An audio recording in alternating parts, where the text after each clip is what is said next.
আসসালামু আলাইকুম। সংবাদে আপনাদের সবাইকে স্বাগতম জানাচ্ছি আমি নুসরাত। শুরুতেই সংবাদ শিরোনাম। বাংলাদেশের সর্বশেষ গুরুত্বপূর্ণ আপডেট সংবাদে আপনাকে স্বাগত। শুরুতেই সংবাদ শিরোনাম, পরে বিস্তারিত। প্রথমেই জানাবো আমাদের হাতে থাকা সর্বশেষ গুরুত্বপূর্ণ সবথেকে তাজা আপডেট সংবাদ। বাংলাদেশ এবং যুক্তরাষ্ট্রের চুক্তিতে ভারতীয় পোশাক রপ্তানিকারকরা চিন্তিত। যুক্তরাষ্ট্রের সঙ্গে গতকাল একটি ঐতিহাসিক বাণিজ্য চুক্তি করেছে বাংলাদেশ। চুক্তির আওতায় যুক্তরাষ্ট্র থেকে আমদানি করা তুলো ব্যবহার করে তৈরি গার্মেন্টসের পণ্যে কোনো প্রকার পারস্পরিক শুল্ক ছাড়াই যুক্তরাষ্ট্রের বাজারে সেই তৈরি পোশাক শূন্য শুল্কে প্রবেশ করতে পারবে। বাংলাদেশ ও যুক্তরাষ্ট্রের মধ্যে এমন শর্তে চুক্তি হওয়ার পর চিন্তিত হয়ে পড়েছে ভারতের পোশাক রপ্তানিকারকরা, কারণ ভারতের উপর সর্বশেষ আরোপিত শুল্কের পরিমাণ 18%। এই ঘটনায় বাংলাদেশ আরও অনেক বেশি এগিয়ে যেতে পারবে, কারণ বাংলাদেশের তৈরি পোশাকের উপর কোনরূপ শুল্কই আসলে এই মুহূর্তে নেই। সুতরাং বাংলাদেশকে এই সুযোগটি আরও বেশি লুফে নিতে হবে। এরপর জানাবো, বিজয় যেমন গণতন্ত্রের অংশ তেমনি পরাজয়ও গণতন্ত্রের অংশ বললেন প্রধান উপদেষ্টা। আগামী জাতীয় সংসদ নির্বাচনে জয় পরাজয় যেটাই হোক না কেন রাজনৈতিক দলকে সেটি মেনে নেওয়ার জন্য আহ্বান জানিয়েছেন অন্তর্বর্তীকালীন সরকারের প্রধান উপদেষ্টা প্রফেসর ড. মোহাম্মদ ইউনূস। তিনি বলেন, জনগণ যাকে নির্বাচিত করবে সেই ক্ষমতায় আসবে, এটি পরিষ্কার কথা। গণতন্ত্রের পথে কেউ যেন বাধা হয়ে না দাঁড়ায়। কেউ যদি গণতন্ত্রের পক্ষে বাধা হয়ে দাঁড়ায় তাহলে তার বিরুদ্ধে প্রশাসনিক ব্যবস্থা গ্রহণ করা হবে। জয় পরাজয় দুটোই গণতন্ত্রের অংশ। এক পক্ষকে জয়, অপর পক্ষকে পরাজয় মেনে নিতেই হবে, এটি হচ্ছে রুল। এ ব্যাপারে কোনরূপ সন্দেহ থাকা চলবে না। এদিকে সব প্রস্তুতি সম্পন্ন ভোট পর্যবেক্ষণে আসবেন ১৯ দেশের ৫৪০ জন সাংবাদিক এবং নির্বাচন পর্যবেক্ষক, জানালো নির্বাচন কমিশন ইসি। আসন্ন জাতীয় সংসদ নির্বাচন উপলক্ষে বিশ্বের বিভিন্ন দেশ থেকে অর্থাৎ সর্বমোট ১৯টি দেশ থেকে বাংলাদেশে নির্বাচন পর্যবেক্ষণ করতে আসবে ৫৪০ জন সদস্য। তারা ইতিমধ্যেই বাংলাদেশে আসতে শুরু করেছে। তারা আগামীতে একটি সুন্দর ও সমৃদ্ধির বাংলাদেশ গড়ে তুলতে তারা বাংলাদেশের পাশে থাকতে চায় বলে জানিয়েছেন নির্বাচন কমিশনার। এবারে জানাবো, নির্বাচনে ৫০% কেন্দ্রই ঝুঁকিপূর্ণ বলছে ইসি। আসন্ন জাতীয় সংসদ নির্বাচনে ৫০% কেন্দ্রই ঝুঁকিপূর্ণ বলে জানিয়েছেন নির্বাচন কমিশন ইসি।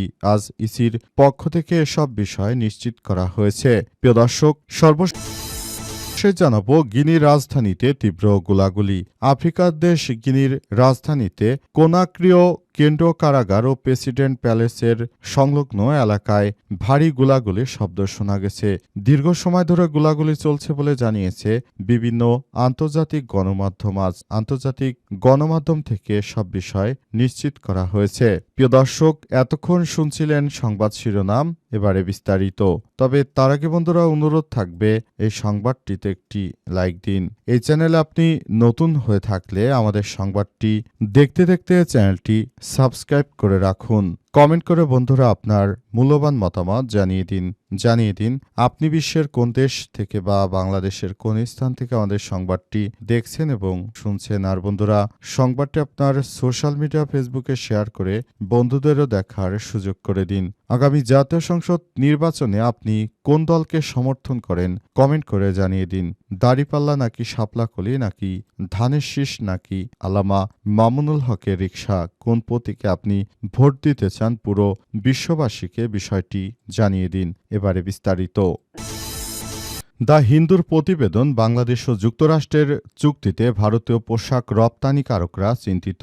যুক্তরাষ্ট্রের সঙ্গে গতকাল বাংলাদেশের একটি ঐতিহাসিক চুক্তি স্বাক্ষরিত হয়েছে। চুক্তি অনুযায়ী এখন থেকে বাংলাদেশের তৈরি পোশাক যুক্তরাষ্ট্রের বাজারে যদি যুক্তরাষ্ট্রের তৈরি তুলা দিয়ে বাংলাদেশের পোশাক রপ্তানি করা হয় তাহলে সেই পোশাকে কোনরূপ শুল্ক লাগবে না, অর্থাৎ শূন্য শুল্কে যুক্তরাষ্ট্রের বাজারে সরাসরি প্রবেশ করতে পারবে বাংলাদেশের তৈরি পোশাক, আর এই ক্ষেত্রে ভারতের তৈরি পোশাক যুক্তরাষ্ট্রের বাজারে প্রবেশ করতে পারবে, তবে এর জন্য ভারতকে দিতে হবে 18% শুল্ক। অবস্থায় নতুন করে চিন্তার ভাঁজ পড়েছে নরেন্দ্র মোদী সরকারের কপালে। আজ দা ভারতের জনপ্রিয় গণমাধ্যম হিন্দুর প্রতিবেদন থেকে জানা গেছে যে মূলত বাংলাদেশের সঙ্গে যুক্তরাষ্ট্রের 25টি বোয়িং যাত্রীবাহী বিমান কেনার পরে এমন একটি চুক্তি স্বাক্ষরিত করেছেন অন্তর্বর্তীকালীন সরকার, যেটা বাংলাদেশের তৈরি পোশাক খাতের জন্য আরও অনেক বড় ভূমিকা পালন করবে। আগামীতে একটি সুন্দর ও সমৃদ্ধির বাংলাদেশ গড়ে তুলতে হলে তৈরি পোশাক খাতের যে রপ্তানিকারক শুল্ক রয়েছে, অর্থাৎ যুক্তরাষ্ট্রে রপ্তানি করলে যে শুল্ক দিতে হয়, এটি অনেক বড় ভূমিকা পালন করবে। সেই ব্যবস্থাই গ্রহণ করা হয়েছে। তবে বাংলাদেশের এমন উত্তরোত্তর সাফল্যে কোনোভাবেই ভারত তারা ভালো চোখে দেখছে না, তারা প্রতিহিংসায় মত্ত হয়ে আছে। বিজয় যেমন গণতন্ত্রের অংশ, তেমনি পরাজয়েরও, বললেন প্রধান উপদেষ্টা। ত্রয়োদশ জাতীয় সংসদ নির্বাচনে অত্যন্ত সুষ্ঠু সুন্দর পরিবেশে অনুষ্ঠিত হবে বলে জানিয়েছেন অন্তর্বর্তীকালীন সরকারের প্রধান উপদেষ্টা professor doctor Mohammad Yunus. Doctor Mohammad Yunus আরও জানিয়েছেন, আগামীতে একটি সুন্দর ও সমৃদ্ধির বাংলাদেশ গড়ে তুলতে চাই, সেজন্য আমরা সবাইকে নিয়ে একসঙ্গে কাজ করতে চাই বলে জানিয়েছেন তিনি।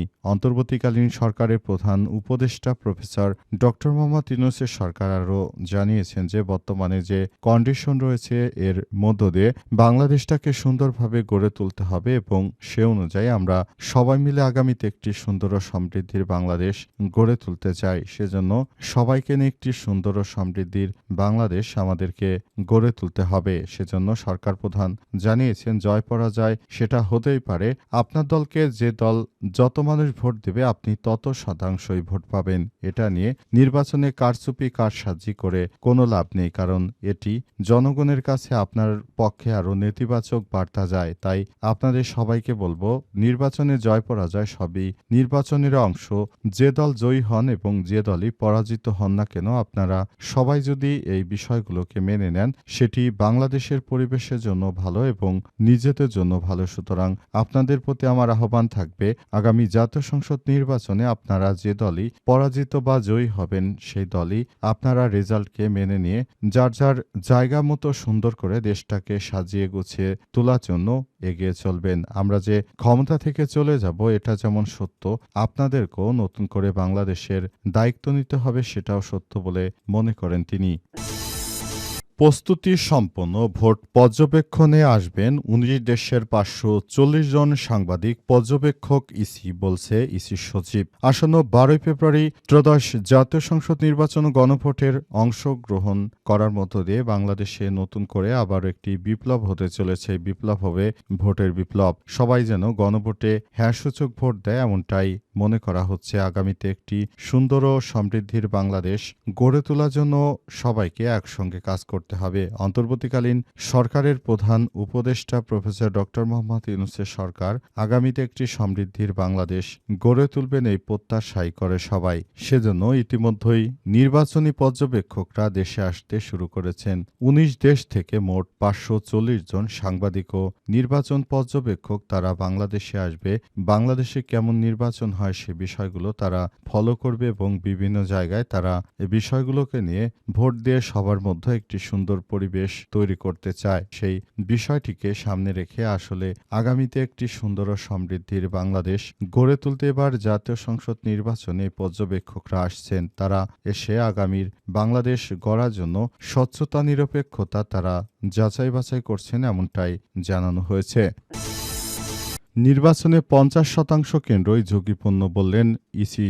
নির্বাচন কমিশনার আবুল ফজল মোহাম্মদ সানাউল্লাহ বলেছেন, সারা দেশে মোট 42,659টি কেন্দ্রে সশরীরে ভোট গ্রহণ অনুষ্ঠিত হবে। এছাড়াও 299টি কেন্দ্রে পোস্টাল ভোট গ্রহণ করা হবে। সব মিলিয়ে মোট কেন্দ্রের সংখ্যা 958টি ইন পার্সেল ভোটিংয়ের জন্য নির্ধারিত কেন্দ্রগুলোর মধ্যে প্রায় 50% কেন্দ্রকে সাধারণ এবং বাকি 50% কেন্দ্রকে গুরুত্বপূর্ণ বা ঝুঁকিপূর্ণ হিসেবে চিহ্নিত করা হয়েছে। এই বিষয়গুলোকে খুবই গুরুত্ব সহকারে দেখা হচ্ছে। আরও জানানো হয়েছে যে মোট কেন্দ্রগুলোতে যতগুলো ব্যালট পেপার রয়েছে এবং আগামীতে সবগুলোর বিষয়ে সবাইকে এখন থেকেই আরও বেশি সতর্ক অবস্থানে থাকতে হবে। কেউ যেন নির্বাচন নিয়ে কোনো নয়ছয় করতে না পারে সেসব বিষয়ে খুবই গুরুত্ব সহকারে কাজ করতে হবে। সরকার আগামীতে একটি সুষ্ঠু সুন্দর বাংলাদেশ গড়ে তুলতে সবাইকে নিয়ে একটি সুন্দর ও পরিচিত বাংলাদেশ গড়ে তোলার জন্য সবাইকে কাজ করতে হবে। নতুন করে বাংলাদেশে সবাইকে এখন থেকে এসব বিষয়গুলো নিয়ে কাজ করতে